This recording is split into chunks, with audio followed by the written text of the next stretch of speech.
This was it. The wind we've been waiting for to break the heat is carrying flames some 60,000 acres, swallowing homes and neighborhoods in its path. It's just a bad thing. Mother Nature just won't give us a break. Tammy Shaler can only stand and watch her neighbor's home dissolve into nothing. It's gone up, if anything, you know, and you just pray for everybody and hope that everybody's all right. That's all you can do. With running sprinklers to dampen her grass as best she can, hoping that if and when the fire nears, her house has a fighting chance. I've been doing this for 15 years. I haven't seen anything to this magnitude of fires or devastation.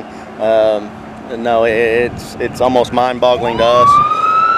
There's no telling how many players are fighting the wind and flames. Close to a dozen different green country agencies came to Creek County's aid to fight this fiery wall, pushing constantly closer to Manford. He's about a mile south. It's been burning down that way all day.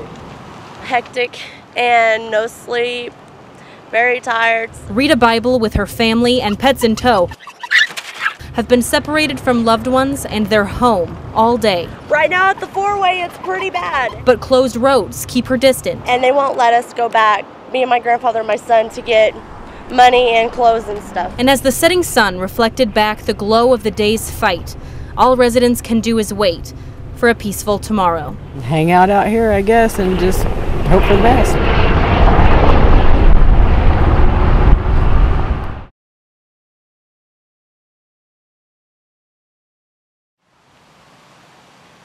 The devastation is so widespread, it becomes surreal.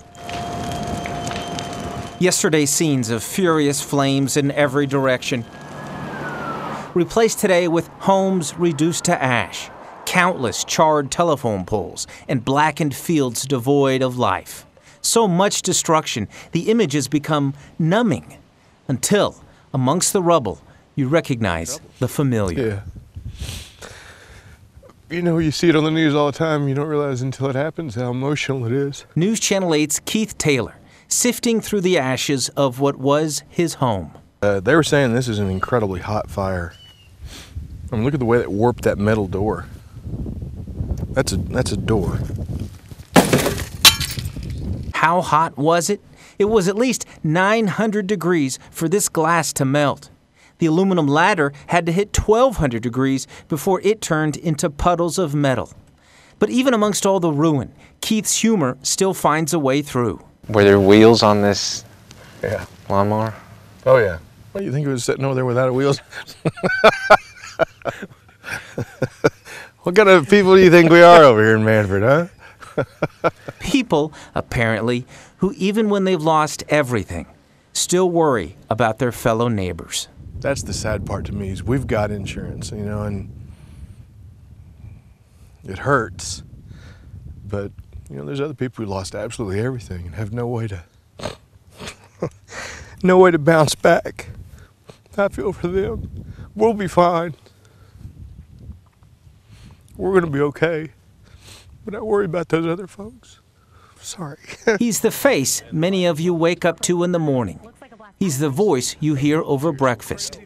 And he's the heart worn on the sleeve when it comes to Manford. It's a pretty cool community. For Keith Taylor.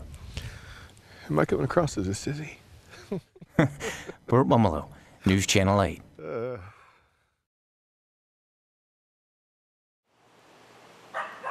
In hindsight, the flag displayed with veteran pride should have also been seen as a warning. Well, I was sitting there watching TV and somebody knocked real light on the door. So light it was suspicious, causing 77-year-old Marine vet Lloyd McCarty to go get his .32. And by the time he got back to the living room, the visitor was trying to break down the door. He hit it that hard. So when he hit that door, that's when I shot through the door. And he went to hollering and screaming. And I could hear him going clear down the street. Hollering. While this was going on, his wife Mary dialed 911. The cops soon found the intruder with a wound to his abdomen. I said, well, maybe I should have shot 2 or 3 times. And they said, no, you done the right thing. But he's shooting once. You got the point across. The neighborhood, unfortunately, isn't what it used to be. This was their 3rd break-in a year. Last time, the burglars stole pain pills. You know, you hear in the news all the time about people getting beat up and killed over $20. And I thought, well, if you come in, you're going to have a bullet hole. And as true as the slogan on the postcard, once a Marine, always a Marine, this 8th Rifle Company vet was ready for action. I'm just like the signs on my storm door say, I'm proud to be American. And I just felt like I was protecting my wife and I by shooting. The McCarty household, Old Glory waving on the porch, an old Marine on patrol, and a brand spanking new peephole to keep an eye out for thieves. I got a bullet hole in my door. Now,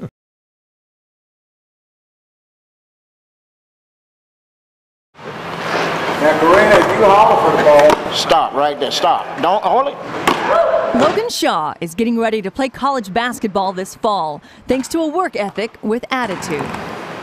What time did practice officially start today? 5:30. What time did you get here? 3:30. It's that kind of drive that landed him a full ride to the University of Texas at Arlington. When you were offered the scholarship, what did you feel when you found out? Everybody that's an athlete dreams of a full ride scholarship, much less they dream of one to a D1 school. Well, I got both. By his tone of confidence, you might think he's always had it made. This is where the bumper got me. But 4 years ago, his confidence was crushed in an accident. Whenever I was 13, I was in a go-kart and I got hit by a car. The go-kart was left in pieces. Logan was left in intensive care, then a wheelchair. His mom had to tell him he'd never walk again. We fought a lot of the battle together, and it's a hard battle to watch your kid go through. It really is. They spent 4 months at Shriners Hospital in Chicago doing rehab. But another challenge came after they got home. And he hit a very, very low point. And, and he contemplated suicide. He was arguing. It was a bad point for the whole family. Around that time, a family friend told them about the center, where Coach Bradley Forbes introduced Logan to wheelchair sports. And it was done. He was hooked. He competed in track and field, but it was a team sport that he fell in love with. And it really started to turn around when he found basketball. That's it. We're not shooting, Jake. What did wheelchair basketball do for you as a person recovering from such a severe accident? It definitely helped me being around everybody with the same thing that I have. At school, everybody sees you and you're the kid in the wheelchair at school. Well, here, everybody's in a wheelchair. If you can walk, you're the kid that can walk. Hey! You guys are both moving at the same time. Wait till that person comes, sets the screen, and then move. Logan's now the captain of the Tulsa Jammers wheelchair basketball team. And you see what I'm saying by being the leader of the board. He steps up to teach younger kids who are also facing unbelievable challenges. Kids like Charlie, who's recovering from a brain tumor.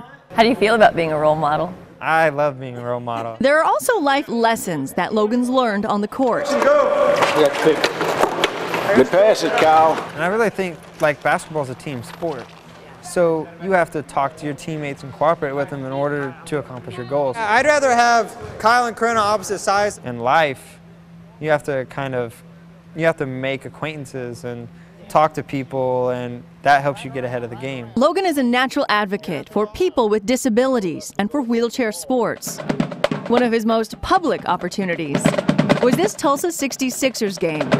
The Jammers were welcomed onto the court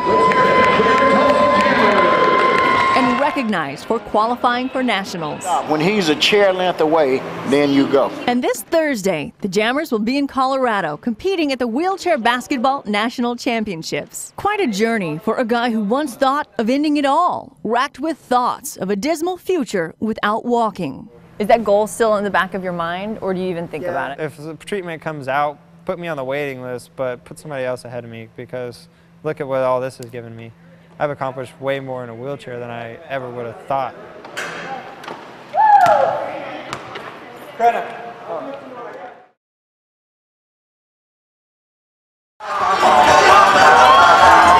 From afar, it looks like a free-for-all. Okay, even up close, it looks kind of nuts. When the Sandite cheerleader has a 5 o'clock shadow, Horsehead Maine is giving you 2 thumbs up. And a guy blaring sexy, and I know it, is shaking his wings at you. But there is a method to this madness. Can I just tell you guys something? I live on this hill. I ride up this hill. It's hard. Hence, the inherent value of just a brief distraction from the pain when you see something as simple as a guy with a Bud Light lime hat or as majestic as Wonder Woman with a water bottle. This is my first year to dress up. It is. I came last year and saw everybody dressed up, and I said next year, it's just all out. A message clearly echoed by Chief Speedo in all his wonder. The racers love seeing all this shenanigan going on because this is a hard course, plain and simple. And for all the flamboyance, the focus is on the racers. Notice there's no barricades, no tape line.